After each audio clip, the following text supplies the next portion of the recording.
RSS গোটা প্রচার করেছে স্বাধীনতার পর থেকে, তার সমস্ত বই গেছে। আসলে তো সংগঠন ছিল না গীতা প্রেসের থেকে, তাহলে প্ল্যাটফর্মে কেন তারা স্টেশন দোকান করেছে? এই যে দলে দলে তৃণমূলের সব সিন্ডিকেট রাজের লোকেরা বিজেপিতে যাচ্ছে, মাতব্বরা যাচ্ছে, কেন যাচ্ছে? কারণ বেআইনিকে আটকানো নয়, বেআইনিকে আইনি করার পথ দেখাচ্ছে। অনেকেই আছেন বামপন্থী যারা মমতার মধ্যে লেনিন দেখেছিলেন, তাদেরকে এখন খুঁজতে হবে যে মমতা কি। পশ্চিমবঙ্গ বিধানসভায় এবং লোকসভায় বামেরা শূন্য হওয়ার পরে মোহাম্মদ সেলিম তার একটাই লক্ষ্য ছিল যে বামেদের পুনরুজ্জীবিত করা এবং বামপন্থার পুনরুজ্জীবন। 26-এর বিধানসভার পরে বামেরা শূন্যর গেরো কাটাতে পেরেছে এবং 26-এর বিধানসভার নির্বাচনের পরে হাওয়ের মুখোমুখি প্রথম মোহাম্মদ সেলিম। সেলিমদা, আপনাকে স্বাগত আমাদের আজকে সাক্ষাৎকারে। এই মুহূর্তে সবথেকে গুরুত্বপূর্ণ যে বিষয় বামেদের, সেটা হচ্ছে যে হকার উচ্ছেদ নিয়ে আমরা দেখছি যে বামেরা একদম 60-এর দশকের 70-এর দশকের মেজাজে রাস্তায় তারা আন্দোলন করছেন, প্রতিবাদ করছেন, এবং অন্য কোনো রাজনৈতিক দলকে আমরা সেখানে দেখতে পাচ্ছি না, একমাত্র বামেদেরকে দেখতে পাচ্ছি। এখানে সাধারণ মানুষের যে মতামত সেটা মোটামুটি 3টে ভাগে বিভক্ত। কেউ হকার উচ্ছেদের বিরুদ্ধে, কেউ হকার উচ্ছেদের পক্ষে, এবং কারো কারো একটা মাঝামাঝি মতামত যে হ্যাঁ, গরিব মানুষের কর্মসংস্থান চলে যাচ্ছে, এটা ঠিক, কিন্তু এটাও ঠিক যে রেলের জমি বেদখল করে কেনই বা তারা কাজ করবেন, একটা সমাধান হওয়া উচিত। বামেরা তারা প্রতিবাদ করছেন, এবং আমি আপনার কাছে জানতে চাইছি যে বিকল্পটা কি, মানে সিপিআইএম বিকল্প হিসেবে কি ভাবছে? প্রথম কথা হচ্ছে শুধু হকার উচ্ছেদ নয়, রেলের জমিতে যদি বসতি থাকে, গরিব মানুষের বাস থাকে, তাহলে সেগুলোকে উচ্ছেদ করছে। আমাদের দেশের কেন্দ্রীয় সরকার এবং রাজ্য সরকারের অসংখ্য জমিতে অনেকে ব্যবসা ভেদে বসে আছে, বড় বড় বিশাল বিশাল, সেগুলোর দিকে দেখছে না। কিন্তু প্রথম বুঝতে হবে রেলের জমি কে ঠিক করেছে। আমি যদি রেলকে জিজ্ঞেস করি তার ডিড, সে দেখাতে পারবে জমি? তাহলে আমাদের দেশের এই যে উপনিবেশ ছিল, ব্রিটিশ কলোনি ছিল, এবং ব্রিটিশ কলোনির আগে ইস্ট ইন্ডিয়া কোম্পানি ছিল, যারা তাদের বিরুদ্ধে লড়েনি তারা এখন সরকারে এসছে বলে তারা সেই কলোনিয়াল মেথডটাকেই অ্যাপ্লাই করছে এই উচ্ছেদটা। এটা শুধু হকার উচ্ছেদ না। তাহলে যারা বসতি করেছে, যারা এখানে গেড়ে বসে আছে, যাদের দখলে আছে যদি বলছো, তাদেরকে উচ্ছেদ করছে। কেন রেল জমি দখল করবে? এই তো বলছে। একটা অংশের মধ্যবিত্ত দালাল শ্রেণীও তৈরি করছে আরএসএস, বিজেপি। তারা তখনও বলেছিল যখন রেল লাইন তৈরি হয় তখন এই সব জমি অ্যাকোয়ার করেনি সরকার, তখন অ্যাকুইজিশন অ্যাক্টই ছিল না। তখন ঘোরসভার পুলিশ, ব্রিটিশ শাসক, কালেক্টর আর কিছু জমিদার, ব্রিটিশের তাবেদার, তারা রায়েতদেরকে উচ্ছেদ করেছিল এইভাবে। কিছু জমি তারা কিনেছিল যখন রেল তৈরি হয়নি, রেল বোর্ড তৈরি হয়নি, রেল দপ্তর তৈরি হয়নি। প্রথমে তো ব্রিটিশ কোম্পানিগুলো রেল চালু করেছিল, নানা রকমের। ইস্টার্ন ইন্ডিয়া রেল, ইআইআর, যেটা হাওড়ায় করলো, যেমন আমরা এখনও বিএনআর বলি, সাউথ ইস্টার্ন রেলওয়েকে। ভারত যেমন ছিল বেঙ্গল আসাম রেলওয়েজ, তারও আগে আরও ছোটো ছোটো যেমন মার্টিন কোম্পানির রেল ছিল। এসব ইতিহাস জানতে হয়। তাহলে সেই কোম্পানিগুলো একটা নির্দিষ্ট রেল লাইন এবং স্টেশন, যেখানে গাড়ি গিয়ে দাঁড়াবে এবং টিকিট কাউন্টার হবে, সেই জায়গাগুলো কিনেছিল। কিন্তু যা হয়, পুলিশ, দালাল, লেঠেল, কালেক্টর, গোরা সাহেব, ঘোরসভা, তাদের দিয়ে তারা যতটা জমি নেওয়ার কথা তার থেকে অনেক বেশি জায়গা, বড় জায়গায় ফুটো পুঁতে দিয়েছিল রেল লাইনের দুপাশে এবং স্টেশন চত্বরে। তখন রেলের কারখানা হয়নি, তখন সব আসছিল রেল এখানে। তারপরে কারখানার জন্য জমি নেওয়া হয়েছে। এরকম পরে 1935 সালে যখন আইন হলো, তখন এতে লেখাই আছে, আইনেই চালাকি করে, তখন তো আমরা পরাধীন ছিলাম, তখন ব্রিটিশ লিখেছিল একটা ইম্পিরিয়াল, তাহলে সাম্রাজ্যের জমি। আর ইম্পিরিয়াল যখন কোম্পানি হলো তখন তারা বলল এটা হচ্ছে রেলের দখলীকৃত জমির মালিকানা রেলের হয়ে গেল। মালিকানাও বলেনি, এটা রেলের। তাহলে কোনো বিএলআরও, কোনো ডিএলআরও, কোনো পর্চার হিসেবে নেই, রেলের কাছেও নেই। রেলের পুরনো সিন্ধু খুঁজলে এরকম পাওয়া যাবে। তাহলে জমির যে ম্যাপ দেখা যায়, তো একটা ম্যাপ করে নিয়ে তারা একটা নোশনাল তারা বলে দিল এগুলো সব রেলের দখলীকৃত, এগুলো রেলের জমি। তখন তো এত বসতি ছিল না, তখন এত ঘর বসতি করেনি, দোকানও করেনি, এত দোকান বাজারে তখন গড়ে ওঠেনি, লোকের কেনারই ক্ষমতা ছিল না। পরে যখন দেশ ভাগ হলো 35-এর পরে, 47-এ, তখন এই সবচেয়ে বেশি গোটা দেশে এই শিয়ালদা লাইনে, রানাঘাট লাইনে, যাদবপুর লাইনে কেন বেশি? কারণ উদ্বাস্তুরা এলেন, ছিন্নমূল মানুষ ট্রেন থেকে নামলেন এবং এই রেলের আশপাশের জায়গাগুলো প্ল্যাটফর্মগুলো হয়ে গেলো তাদের। তখনও তো কলোনি নিয়ে আন্দোলন তৈরি হয়নি, তখন তারাও তো আবার উদ্বাস্তু কলোনিগুলো যেগুলো হলো সেগুলো তো দখলীকৃত, পুলিশের বিরুদ্ধে, কংগ্রেস সরকারের বিরুদ্ধে লাল ঝান্ডা নিয়ে লোকে লড়েছে, তারপরে তাদেরকে দলিল দেওয়া হয়েছে। আমরা দখলের পক্ষে না, কিন্তু তুমি রেল নিজে দখলীকৃত জমিকে, আর এখন তুমি বলছো আমি এখান দিয়ে তুলে নিয়ে, আর যখন এটা বলা হয়েছিল, কেন বলা হয়েছিল? রেল লাইনের জন্য, রেল যোগাযোগের জন্য। তাহলে এখনও রেল বলুক যে আমার এই প্রকল্প আছে, আর একটা 4টে লাইন আছে, 5টা লাইন বানাবো, স্টেশনটাকে আরও বড় করব, কেউ বাধা দেবে না। কিন্তু আসলে তুমি তো ব্যবসাকে মেরে দিতে চাইছো যাতে বড় বড় ব্যবসা হয়। তাহলে ছোট দোকানদারকে মেরে যেরকম মল হয়েছে, মল মেরে যেরকম অনলাইন হচ্ছে, সেরকম এই ছোট চায়ের দোকান, রুটির দোকান, গ্রাম থেকে যারা আসে তাদেরকে রেল তো সার্ভিস দেয় না, ট্রেন তো লেটে চলে, যখন অপেক্ষা করে যখন কানেক্টিং ট্রেনের জন্য, তখন তো তাদের ওইখানেই হচ্ছে একটা চা বিস্কুট কিছুটা খেলো, খিচুড়ি খেলো, বা হচ্ছে তোমার গিয়ে লুচি তরকারি খেলো। তো এই ইতিহাসটা জানতে হবে। তাহলে তোমাকে আমরা এই জন্য বললাম পুনর্বাসনের ব্যবস্থা করে করতে হবে। তাহলে জমি কারো নয়, আকাশ কারো নয়, বাতাস কারো নয়। তাহলে এটা পুঁজি তার মালিকানা দিয়ে, আর তার আগে সামন্ত প্রভু আর রাজারা ঠিক করে নিয়েছিল এই জমিগুলো তার, যে যুদ্ধে যেখানে জয় করেছে। তো এখন গরিবের বিরুদ্ধে বড়লোকের যুদ্ধ, এটা বড় দখল পুনর্দখল নয়। ভূমি সংস্কার যখন হয়েছিল তখন জমিদার থেকে জমি নিয়ে যা লাঙল যার জমি তাকে দেওয়া হয়েছিল, সম্পত্তি হস্তান্তর হলো। আর এখন যেটা হচ্ছে, গরিবের মাথা গোজার ঠাইকে বা দোকান ব্যবসাকে ভেঙে দিয়ে সেটাকে আদানি আম্বানিকে দেওয়া হবে।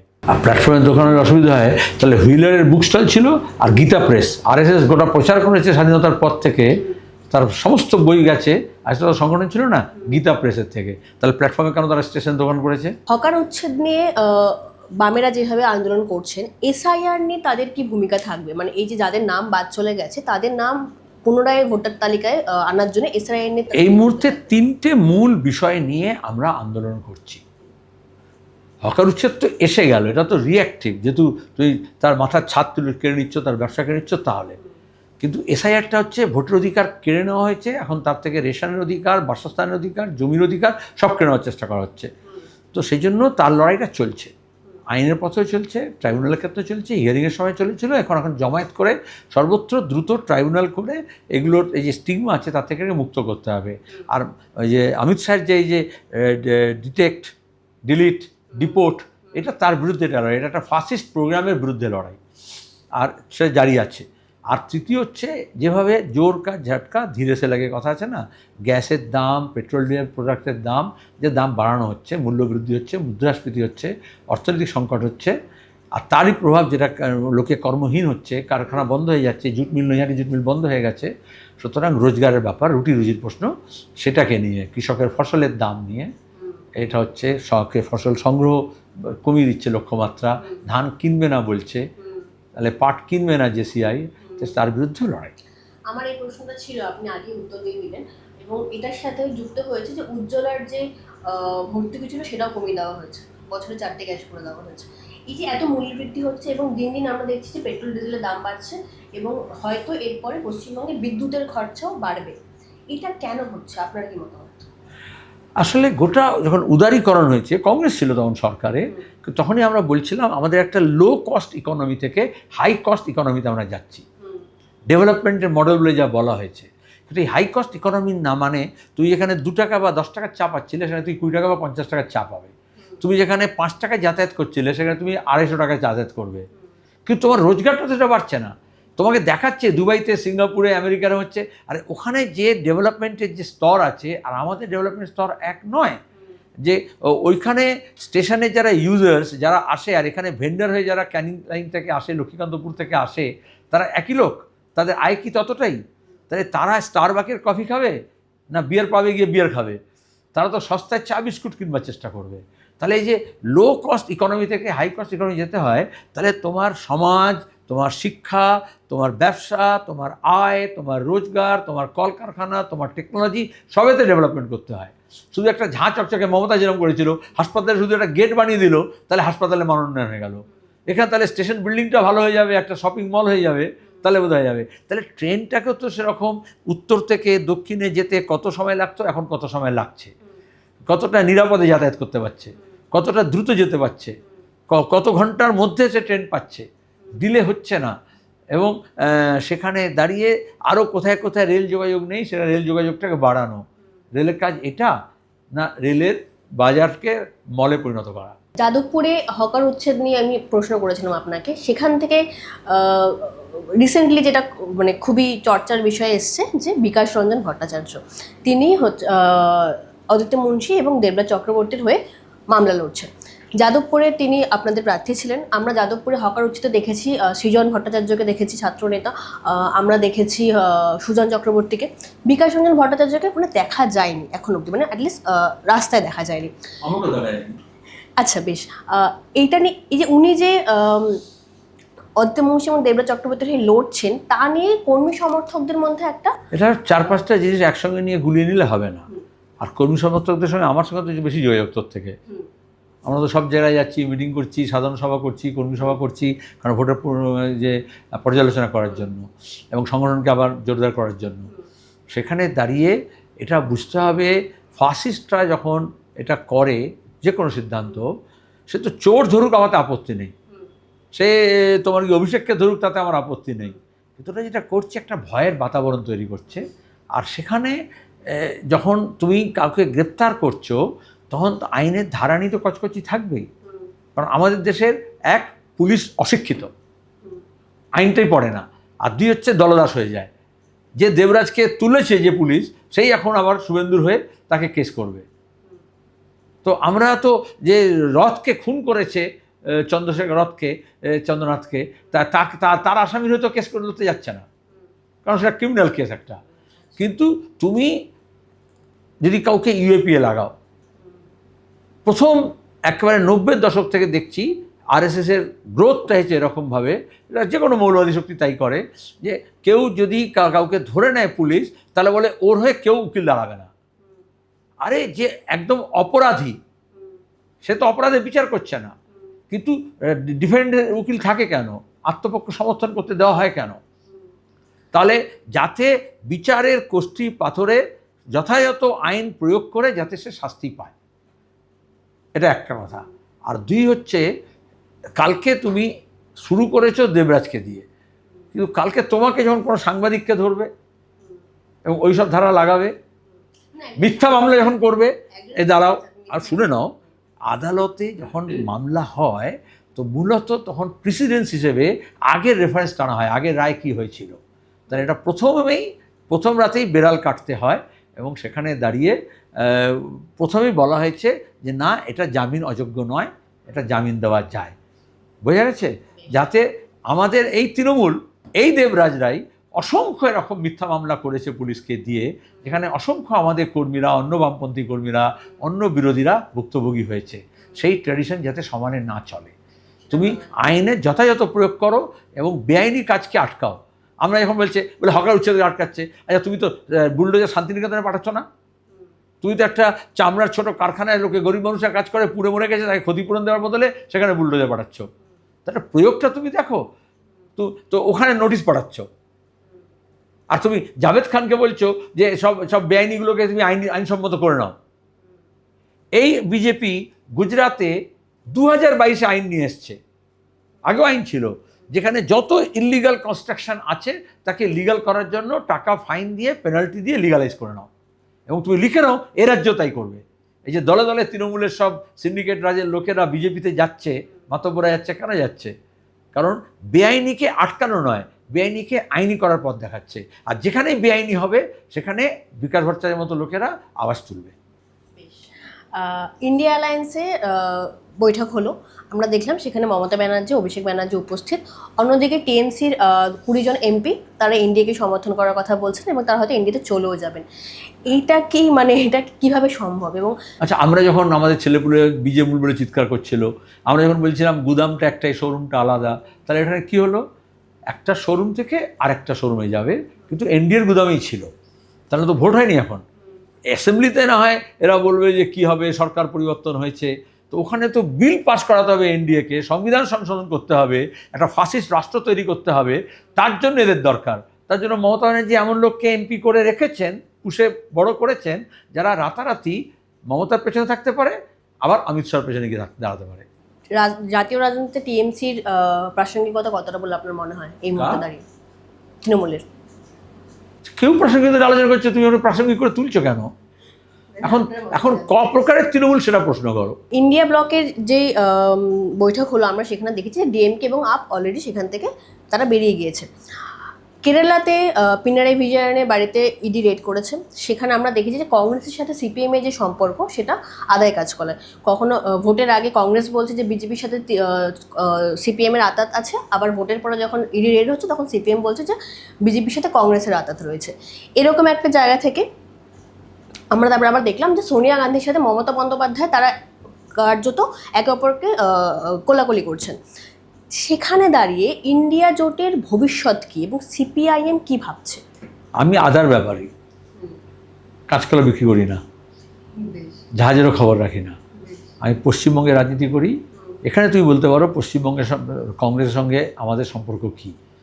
আর ইন্ডিয়া জোট অনেক বড় ব্যাপার, যারা সর্বভারতীয় রাজনীতি করছেন তারা বুঝবেন। ওখানে কোলাকুলি হচ্ছে না, গলাগলি হচ্ছে না, গালাগালি হচ্ছে, সেটা তারা বুঝবেন। কিন্তু আমরা এটুকু বুঝি, ইন্ডিয়া একটা নির্বাচনী জোট নয়। নির্বাচনের সময় একে অপরের বিরুদ্ধে দাঁড়ায়, কিন্তু বিজেপির যদি জনবিরোধী এবং দেশবিরোধী এবং সংবিধান বিরোধী যদি কোনো পদক্ষেপ থাকে, তার বিরুদ্ধে যাতে সমস্ত বিরোধীরা এক হয়। যেমন বিজেপি তার বিজেপিপন্থী সবাইকে এক করছে, তৃণমূলের অধিকাংশকে এনডিএতে নিয়ে নিয়েছে, কিন্তু আমাদের চেষ্টা করতে হবে বিজেপির বিরুদ্ধে কারা আছেন তাদের সঙ্গে যাতে। সেখানে কংগ্রেসের বিরুদ্ধে আপত্তি, যে কংগ্রেস যতটা সিপিএমের বিরুদ্ধে লড়তে রাজি, ততটা বিজেপির বিরুদ্ধে বা তৃণমূলের বিরুদ্ধে লড়তে রাজি নয়। সে লড়াই সবসময় চলবে, এই জন্য তো আলাদা দল আমরা। আরেকটা প্রশ্ন এটা রিলেটেডই, যে দীপঙ্কর ভট্টাচার্য, মমতা বন্দ্যোপাধ্যায় যখন বললেন ভোটে হেরে যাওয়ার পরে যে সমস্ত অবিজেপি যারা আছে শক্তি তাদেরকে একসাথে এসে লড়াই করতে হবে, সেখানে আপনি আপনার সিপিআইএমের তরফ থেকে মত প্রকাশ করা হলো যে আপনি এই প্রস্তাবে রাজি নন বা সিপিএম এই প্রস্তাবে রাজি নয়, কিন্তু দীপঙ্কর ভট্টাচার্য বললেন যে যত অবিজেপি দল আছে সবাইকে একসাথে এসে লড়তে হবে। আমি বলছি যে বামফ্রন্ট যে ভবিষ্যৎ, সেটা থেকে এইটা কোথাও কি একটা, প্রথমত দীপঙ্কর ভট্টাচার্যের দল বামফ্রন্টের অংশীদার নয়। এই প্রথম তারা বামফ্রন্টের সঙ্গে সহযোগী হিসেবে লড়াই করেছিল, তাদের রাজ্য কমিটি, কেন্দ্রীয় কমিটি নয়। দীপঙ্কর ভট্টাচার্য সিপিআইএমের লিবারেশনের সর্বভারতীয় সাধারণ সম্পাদক। যেমন সোনিয়া গান্ধীর প্রশ্ন বললে সেরকম দীপঙ্কর ভট্টাচার্য, যারা দিল্লি থাকেন তারা একটু ওপরে কুতুব মিনারের মাথার উপর ধরে রাজনীতি করেন, আর এখানে যারা গ্রামে গঞ্জে রাস্তায় ময়দানে লড়াই করে, দেখবে কংগ্রেস দলের মধ্যেও একই দল, তো সোনিয়া গান্ধীর ভাবনা, রাহুল গান্ধীর ভাবনা আর এখানকার রোহন মিত্রের ভাবনা এক নয়, কারণ দুজনের অভিজ্ঞতা আলাদা আলাদা হচ্ছে। সেখানে দাঁড়িয়ে আমি এটুকু বলতে পারি যে অনেকেই আছেন বামপন্থী যারা মমতার মধ্যে লেনিন দেখেছিলেন, তাদেরকে এখন খুঁজতে হবে যে মমতা কী, আমাদের না। আর অনেকেই আছেন যারা মমতার পয়সায় লেনিনের ছবি লাগিয়েছিলেন, তাদেরও বুঝতে হবে ওরকম ভাড়াটে দিয়ে লড়াই হয় না, লড়াইটা নিজেদের লড়তে হয়। রাজ্যের নির্বাচনী ফলাফল নিয়ে অনেক রকম বিশ্লেষণ আছে। আমরা দেখতে পাচ্ছি যে যে সমস্ত সিটে 95 থেকে 97% রিফিউজি ভোট, সেখানেও বিজেপি 45 থেকে 47%-এর বেশি ভোট পায়নি। অনেকে বলছেন যে এই ভোট হিন্দু কনসলিডেশনের জন্য হয়েছে। সিপিআইএমের কি মতামত? না, আমরা এখন পর্যালোচনা করছি, অনেক পণ্ডিত আছেন, আমি সব পণ্ডিত নই। আর আমরা একেবারে তলা থেকে যারা নির্বাচনে কাজ করেছে, আমাদের কর্মী বাহিনী, আমাদের ভিন্ন সংগঠন আর লোক, তারা আমরা আলাপ আলোচনা করব। তারপরে আমরা 31 তারিখে আমরা কল্যাণীতে 29-30 যে রাজ্য কমিটি বর্ধিত অধিবেশন করব, সেখান থেকে আমাদের পর্যালোচনা ফাইনাল করব। এখানে অনেকেই অন্ধের হস্তির দর্শনের মতো বলছেন, তারা সত্যিই বলছেন, কিন্তু কেউ হাতির পা দেখছেন, কেউ হাতির সুর দেখছেন, কেউ হাতির কান দেখছেন, কেউ হাতির দাঁত দেখছেন। কিন্তু এটাকে সামগ্রিকতাভাবে বিচার করতে হবে, আর্থ, সামাজিক, রাজনৈতিক এবং ওই সরকারের যা কিছু অন্যায়, অপরাধ, দুর্বৃত্তায়ন, তারপর হচ্ছে ধর্মীয় আচরণের, তার সঙ্গে হচ্ছে তোমার গিয়ে ধর্মভিত্তিক রাজনীতি, ধর্মীয় উস্কানি, এই সব যুক্ত, তার সঙ্গে কেন্দ্রীয় সরকার, কেন্দ্রীয় এজেন্সি, এসআইআর, ইলেকশন কমিশন, কেন্দ্রীয় বাহিনী, তাদের ভূমিকা, সব কিছু আছে। এবং সেখানে আমাদের যে সাংগঠনিক দুর্বলতা, সেটাও একটা বিষয় আছে। এই মুহূর্তে দাঁড়িয়ে বিজেপি যদি আমরা দেখি, ভারতবর্ষের 28টা রাজ্যের মধ্যে তারা 22টা রাজ্যে ক্ষমতায় আছে, তারা বা সরাসরি বা তাদের জোট ক্ষমতায় আছে। সেখানে সিপিএম বা বামপন্থী দলগুলি এই মুহূর্তে দাঁড়িয়ে এইবারের নির্বাচনের পরে কোনো রাজ্যে তারা ক্ষমতায় নেই।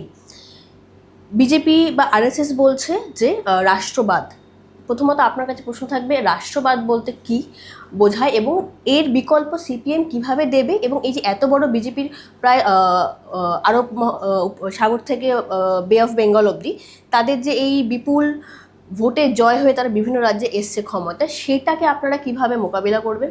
প্রথম হচ্ছে ওরা 28টা রাষ্ট্রে আছে, রাজ্যে আছে, 22টা রাজ্যে আছে, 10টা আছে। রাজনীতিটা কতটা ক্ষমতা তোমার কাছে আছে এটা জানে না। তৃণমূল সেরকম তৈরি হয়েছিল, ক্ষমতা দখলে ওরা বলতো তোমরা শূন্য আমরা অনেক।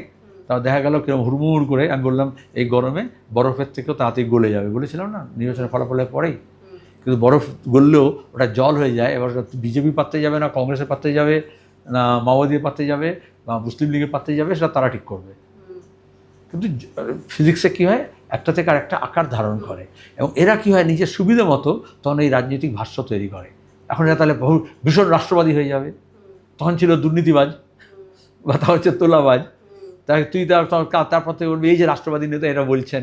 তাহলে এটা আসলে ভাবনাকে, মানুষের বিশ্বাসকে এরা অপপ্রয়োগ করে, দেশ সম্পর্কে, মানুষ সম্পর্কে, জাতি সম্পর্কে, স্বাধীনতা সম্পর্কে। এই জন্য এটা প্রকৃতটা বুঝতে হয়, সেটা আলাদা।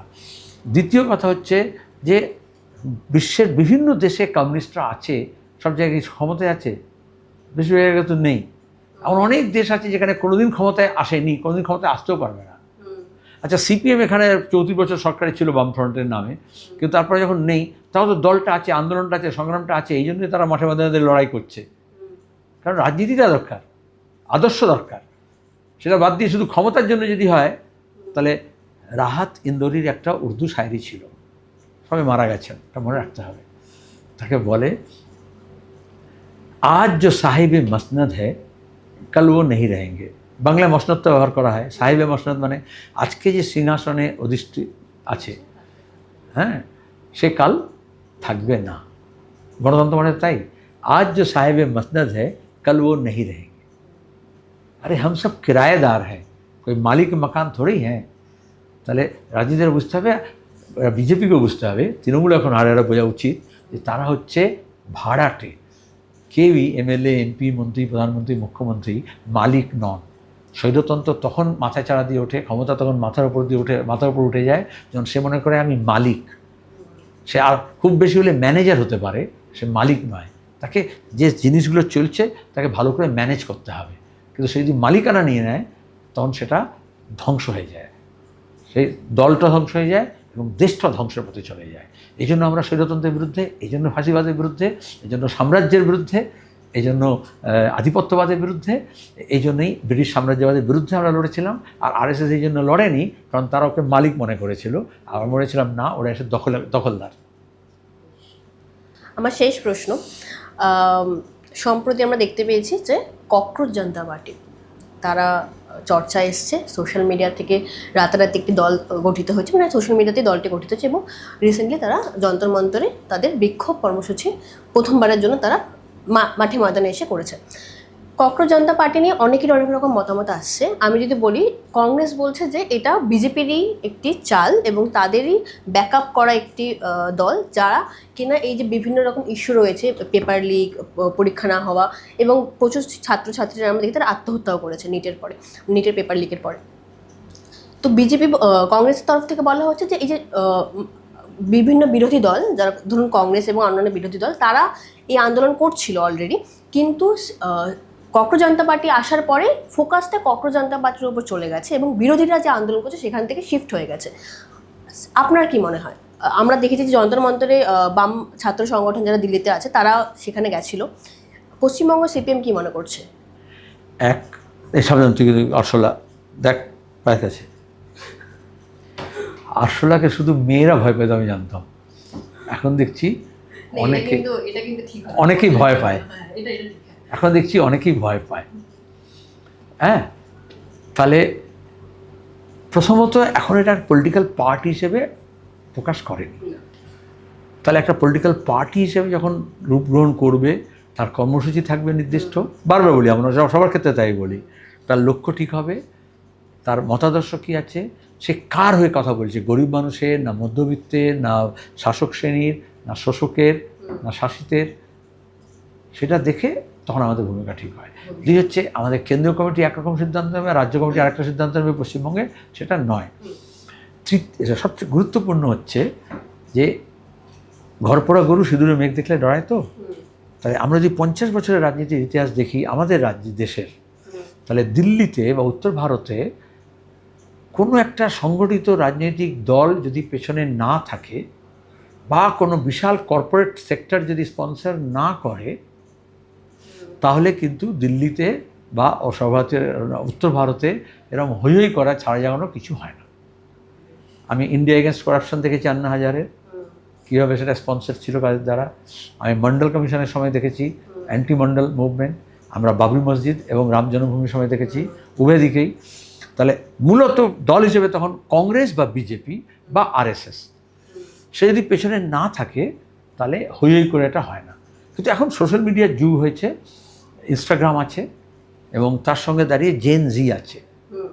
এটা বুঝতে হবে, এই ট্র্যাডিশনাল পলিটিক্যাল পার্টি বা পলিটিক্যাল সেট আপই করবে এমন কোনো কথা নেই। এখন সেই ট্র্যাডিশনকে ভেঙে নতুন নতুন শক্তিরও উত্থান হচ্ছে। নতুন প্রজন্মের ছেলে মেয়েদের ভাবনা চিন্তা, তাদের কৃতকৌশল, তাদের টেকনোলজিকে ব্যবহার করা এবং আজকের দিনের যে সমস্যাগুলো আছে তাকে অনুধাবন করে সেই চ্যালেঞ্জের মোকাবিলার জন্য ডাক দেওয়া। তো পজিটিভ সাইডটা দেখতে হবে। এই জন্য আমরা তো বৃন্দা কারাতকে পাঠাইনি, তো ঐশী ঘোষ গেছে। কারণ জওহরলাল নেহরু ইউনিভার্সিটিতে এই আরএসএসের আধিপত্যবাদের বিরুদ্ধে, শিক্ষাকে ধ্বংস করার বিরুদ্ধে তারা লড়াই করছিল। সেই লড়াই থেকে উঠে এসছে। যারা দুশুতে আছে, যারা হায়দ্রাবাদ সেন্ট্রাল ইউনিভার্সিটিতে আছে, যারা জেএনইউতে আছে, তারা তো লড়াই করছিল, মারও খেয়েছে আরএসএসের হাতে। তাহলে কায়েমি স্বার্থের বিরুদ্ধে যারা লড়াই করছিল তারা ওখানে জড় হয়েছে। এবার অন্য যারা আছে তাদের কি অভিপ্রায় আছে তুমি আগে থেকে বলা উচিত নয়। কিন্তু সিবিএসইর পেপার লিক হলো, কোনো মিডিয়াতে খবর দিল, বাংলা কাগজে খবর দিল বড় করে, নিটের যে জালিয়াতি হলো, তাহলে বিজেপির যে কারাপশান, আমি ব্যাপক কাণ্ড থেকে বলে আসছি, তাহলে গোটা শিক্ষা ব্যবস্থাকে এখানে পশ্চিমবঙ্গে যেরকম তৃণমূল ধ্বংস করেছে, তো গোটা দেশে তো বিজেপি ধ্বংস করছে। তাদের নেতারা ছেলেগুলো সব বিদেশে গিয়ে পড়ছে, আর এখানকার শিক্ষাকে তারা ধ্বংস করছে সেন্ট্রাল বোর্ড অফ সেকেন্ডারি এডুকেশনে। তো আমি তো বাঙালি হিসেবে গর্বিত, উত্তরবঙ্গের ছেলে নিসর্গ অধিকারী, 3 জনের মধ্যে যারা 17, 18, 19 বছরের ছেলে, তারা তো একেবারে মোদী সরকারের মুখে গোবর লেপে দিয়েছে। তারা তো এই জালিয়াতি, এই দুর্নীতি মানছিল না, পেপার লিক মানছিল না, সিবিএসই মানছিল না, কিন্তু ওরা টেকনোলজিকে ব্যবহার করে বার করে দিল। কোনো চর্চা আছে কোনো খবরে, কোনো মিডিয়াতে নেই। তাহলে যারা এটা নিয়ে করছে, ভাবছে, তারা যদি রাস্তায় নামে, কারণ আমরা বরঞ্চ বলি সবটা মিডিয়ায়, সোশ্যাল মিডিয়া করলে হবে না, পথে এবার নামো সাথী। তাহলে পথে যারা নেমেছে আমরা সমর্থন করেছি। বেশ, অনেক ধন্যবাদ আপনাকে। আমি জয়তী, আপনারা এতক্ষণ আমার সঙ্গে শুনছিলেন মোহাম্মদ সেলিমের ইন্টারভিউ। দেখতে থাকুন এবং শুনতে থাকুন হাউ।